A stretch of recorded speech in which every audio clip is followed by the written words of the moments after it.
Hello students, today we will discuss multiculturalism in classroom in this video. Meaning of culture. सबसे पहले हम समझते हैं कि संस्कृति होती क्या है, इसमें कौन कौन सी चीजें आती हैं।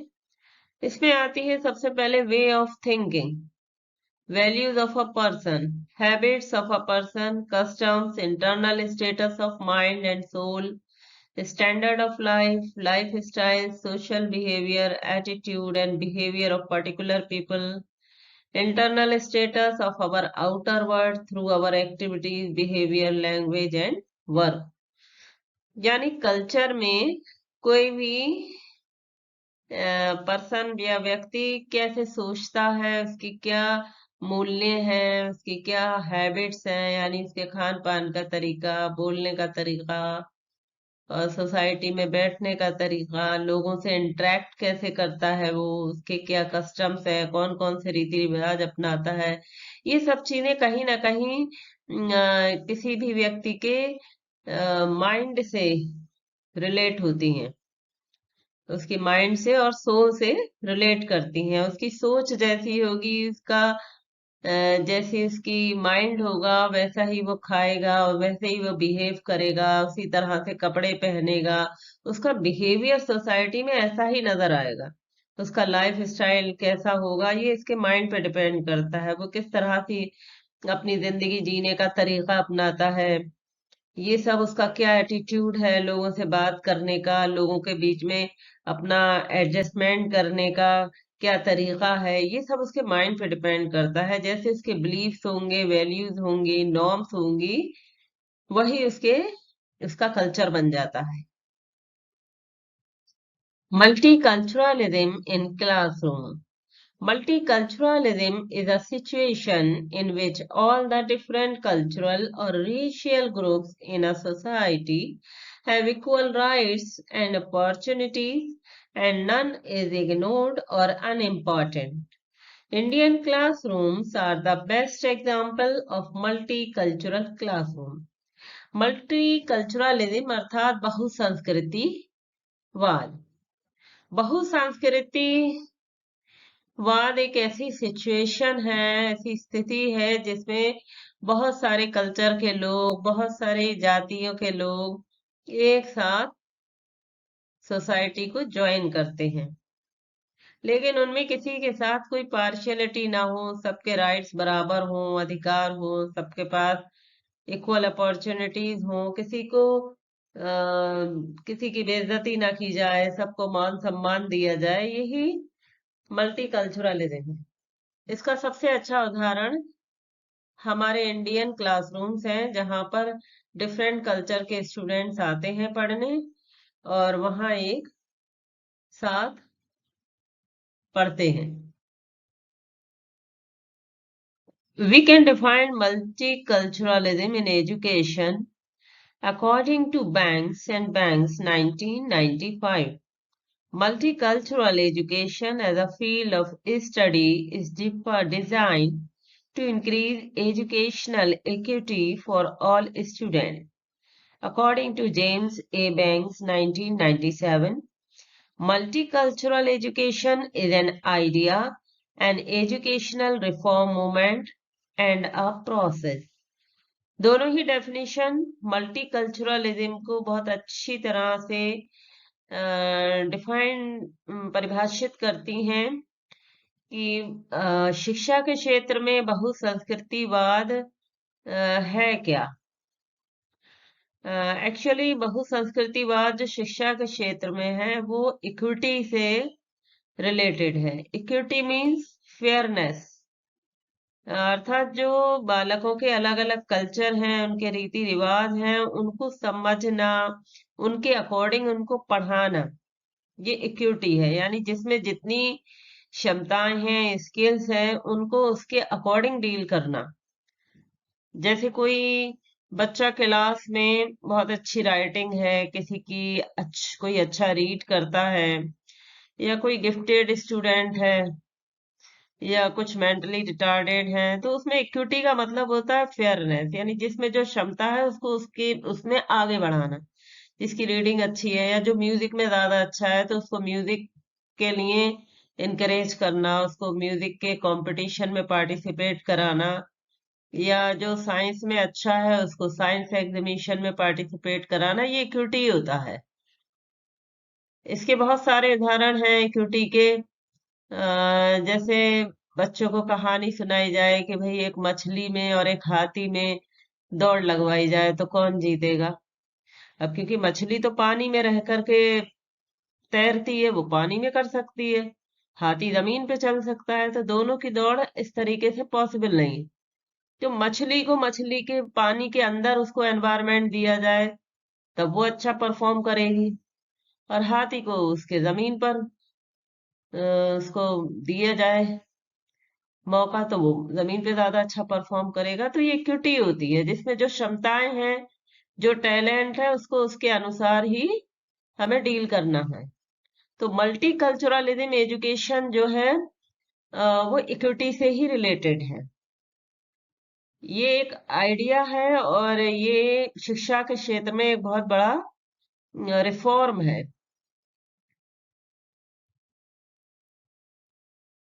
A multicultural awareness. This can be defined as in the diverse classroom, all the students are aware of others' culture and respect their norms, beliefs, values. Indian classrooms are the best examples of multicultural awareness. तो multicultural awareness अर्थात बहुसांस्कृतिक जागरूकता। तो हमें class में जो students होते हैं उनकी संस्कृति अलग अलग होती है। कोई राजस्थान से है तो कोई गुजरात से है, कोई महाराष्ट्र से है, कोई यूपी से है, कोई बिहार से है। तो सबका कल्चर अलग अलग है, बोली अलग है, उनका पहनावा अलग होता है, उनका खान पान का तरीका अलग होता है, उनके नॉर्म्स हैं, मानदंड, उनके विश्वास और उनके मूल्य सब अलग अलग होते हैं। तो हमें स्टूडेंट को ये समझाना है कि ये कोई एबनॉर्मल चीज नहीं है अलग अलग होना, बल्कि ये स्वीकार्य है। बस इनका कल्चर अलग है इसलिए इनके यहाँ ये बिलीफ्स हैं, इनमें ऐसे मानदंड होते हैं, लेकिन ये सब स्वीकार्य है, स्वीकार्य होना चाहिए।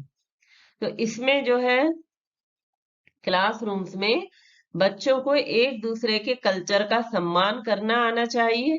तो टीचर्स की ये ड्यूटी होती है कि मल्टीकल्चरल क्लासरूम्स में स्टूडेंट्स को बताएं कि ये इनका ये कल्चर है, यानी बच्चे एक दूसरे के कल्चर को जाने और उनका रेस्पेक्ट करें। यही मल्टीकल्चरल अवेयरनेस होती है।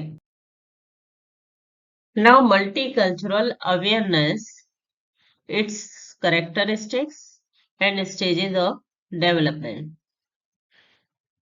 Knowledge of unfamiliar people and event. यानी क्लासरूम में जब बहुत सारे बच्चे आते हैं शुरू में तो सब एक दूसरे से अनजान होते हैं, और बहुत सी जगह फ्रेशर पार्टीज होती हैं, इंट्रोडक्टरी पार्टीज होती हैं। तो इनके द्वारा क्या करते हैं, हम एक दूसरे से स्टूडेंट जो है वे एक दूसरे से फैमिलियर हो जाते हैं, और वो एक और अपनी संस्कृति से भी फैमिलियर होते हैं।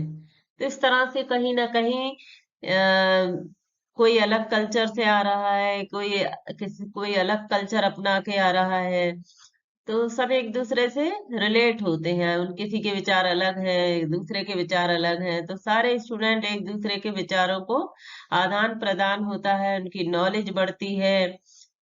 और अगर हाँ नॉलेज बढ़ती है, और नॉलेज बढ़ने के साथ साथ उनकी अवेयरनेस भी बढ़ती है, उनके अंदर वैल्यूज भी डेवलप होती हैं, और उनके अंदर क्षमताएं विकसित हो जाती हैं कि वो जितना भी जो वाइड एक व्यू है उसको एडॉप्ट कर सकें, यानी डिफरेंट कल्चर्स के लोगों को सम्मान देने लगे, उनके लिए सहिष्णु बन जाएं, उनको स्वीकार करने लगे।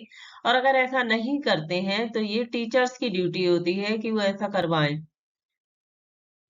तो टीचर एजुकेशन प्रोग्राम्स में इसीलिए मल्टीकल्चरल अवेयरनेस का टॉपिक रखा गया है, चाहे वो बीएड के कोर्सेज हों या डीएलएड के कोर्सेज हों, सब में मल्टीकल्चरल अवेयरनेस को पढ़ाया जा रहा है।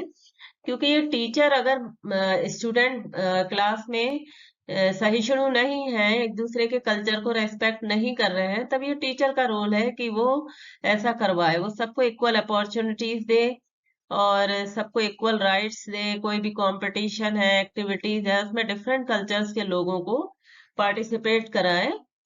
और ऐसा नहीं है कि जैसे टीचर का जो कल्चर है वो अपने ही कल्चर वाले लोगों को या स्टूडेंट्स को ज्यादा रेस्पेक्ट दे रही है, ज्यादा उनको प्रायोरिटी पे रख रही है, उनके लिए हर अपॉर्चुनिटीज है, ऐसा नहीं होगा। ये मल्टीकल्चरल अवेयरनेस पढ़ाने का यही उद्देश्य है कि टीचर ऐसा ना करें, बल्कि वो सबको इक्वल अपॉर्चुनिटीज और इक्वल राइट्स दें, ताकि बच्चों में आपस में सहिष्णुता पैदा हो, उनके अंदर एक्सेप्टेंस हो और वो एक दूसरे का रेस्पेक्ट करें। स्टेजेस ऑफ डेवलपमेंट में है awareness of other cultures, knowledge of multiple cultures, skills needed to use acquired knowledge and awareness. अब जब ये सब हो जाएगा कि हम दूसरे के कल्चर को जान जाएंगे, हमें बहुत सारे कल्चर की जानकारी हो जाएगी, हम एक दूसरे के लिए सहिष्णु बन जाएंगे, हमारे अंदर ऐसी क्षमताएं विकसित हो जाएंगी कि हम इस नॉलेज को एक्वायर्ड कर सकें डिफरेंट कल्चर्स की, तो हम अपने एक सोशल कॉन्टेक्स्ट में आ जाएंगे, नॉर्मली बिहेव करने लगेंगे। इससे हमारे समायोजन में भी सहायता मिलती है। Multicultural awareness. The teaching of the multicultural awareness is important because something is in one culture is acceptable and not in other culture. So it is the duty of the teacher to make them aware of others' culture. इसमें बहुसंस्कृति जागरूकता में क्या महत्वपूर्ण है कि अगर किसी एक कल्चर में कोई चीज एक्सेप्टेबल है और दूसरे कल्चर में नहीं है, तो हमें उसका सम्मान करना चाहिए। अगर ऐसा नहीं भी करते हैं तो टीचर्स की ड्यूटी है कि वो उसके बारे में समझाएं। Now need of multicultural awareness, अर्थात बहुसांस्कृतिक जागरूकता की जरूरत क्या है। Number 1, to have empathy towards other people, यानी दूसरे लोगों से सहानुभूति हो जाती है जब हम किसी दूसरे से, जब तक अनफेमिलियर होते हैं तब तक हम उससे कुछ रिलेशन नहीं बना पाते, लेकिन जैसे ही हम उससे फैमिलियर होते हैं तो हमारी उससे सिंपैथी बढ़ जाती है। सेकंड है to respect other views also, हम दूसरे के विचारों का, दृष्टिकोण का सम्मान करना भी सीख जाते हैं मल्टीकल्चरल एनवायरनमेंट में, और हमें करना भी चाहिए। To make them more open minded, और इससे कहीं ना कहीं जो स्टूडेंट्स होते हैं वो ओपन माइंडेड बन जाते हैं और उनकी डाइवर्जेंट थिंकिंग बढ़ जाती है। जब वो बहुत सारी कल्चर के लोगों में बैठते हैं, उनको जानते हैं, समझते हैं डीपली, तब वो कहीं ना कहीं उनकी डाइवर्जेंट थिंकिंग बढ़ जाती है। Students can also feel more confident about their culture, यानी जो स्टूडेंट्स होते हैं वो अपने कल्चर के लिए काफी कॉन्फिडेंट हो जाते हैं क्लासरूम्स में। और जैसे एक ही कल्चर के दो चार लोग बैठे हुए हैं और एक अलग कल्चर का स्टूडेंट है, तो वो अलग थलग पड़ गया। लेकिन ऐसा नहीं है, जब उसको कल्चर को भी एक्सेप्ट करने लगेंगे लोग, तब उस जो अलग थलग है, अलग कल्चर का स्टूडेंट है, उसमें भी एक कॉन्फिडेंट आ जाता है। Decrease the hesitation to express themself, और उसे अपना पहनावा पहनने में या अपनी बोली बोलने में या अपना खान पान को दिखाने में कोई हेजिटेशन नहीं रहता। Make them easily adjust in a diverse environment, यानी जो मल्टीकल्चरल क्लासरूम में पढ़े हुए स्टूडेंट होते हैं वो कहीं भी आसानी से एडजस्ट हो जाते हैं, उनको कोई दिक्कत नहीं आती, क्योंकि उन्हें पहले से पता होता है कि दूसरे के विचार अलग हो सकते हैं, दूसरे के जीने का तरीका अलग हो सकता है, और पहनावा अलग हो सकता है, तो ये मेरे लिए कोई नई चीज नहीं है, बल्कि ये भी एक नॉर्मल है, बस इनका कल्चर अलग है, तो वो आसानी से एडजस्ट हो जाते हैं। Thank you.